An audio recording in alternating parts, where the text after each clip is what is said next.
Patuloy ang pagtalakay ng Kongreso sa isinusulong na Bangsamoro Basic Law sa pangunguna ni Cagayan de Oro City Representative Rufus Rodriguez.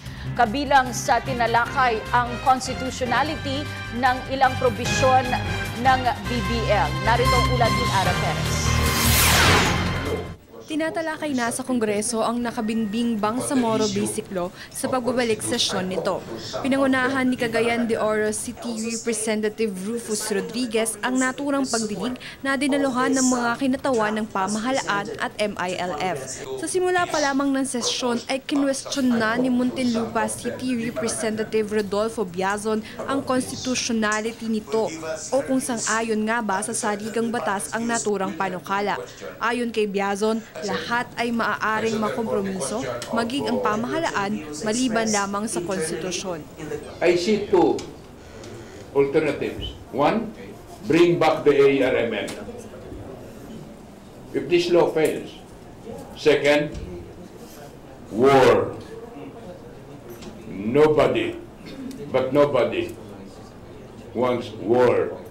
And that's the reason why I am asking all these different stakeholders must be willing to compromise, including the government, except the issue of constitutionality cannot be compromised. Matagal na niyang inirekomenda na linisin muna ang mga probisyon nito bago ipasa at dinigin. Ngunit makalipas ang 5 buwan, parehong mga butas pa rin ang kaniyang nakikita sa mga probisyon. Matatanda ang iminungkahi ni Biazon na palitan ang mga katagang external security at gawing national security upang bigyang diin na may karapatan ang national government sa seguridad ng Bangsamoro. Samantala, nagpahayag ng suporta si Justice Secretary Leila de Lima sa panukala sa ngalan ng pamahalaang Aquino. We believe that the proposed text of the BBL actualizes the agreement in a manner that is consistent with the Constitution and the overarching principles of the Philippine state.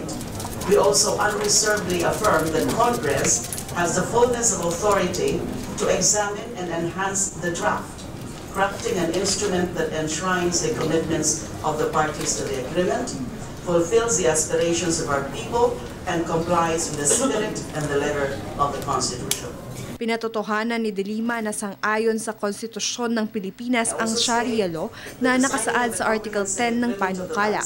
Sang-ayon din ang mga probisyon ng Indigenous People Act, Muslim Personal Laws at Human Rights sa saligang batas. Inaasahang maipapasa na sa Pebrero sa susunod na taon ang Bangsamoro Basic Law, taliwas sa inasahang pagpasa nito bago matapos ang taon. Ito ay bunsod ng higit 30 hearings na itinakda sa Mindanao, Visayas, Luzon at Batasan na siyang binansagang pinakamalawak at komprehensibong diskusyon sa kasaysayan ng Kongreso. Para sa Telebisyon ng Bayan, Ara Perez.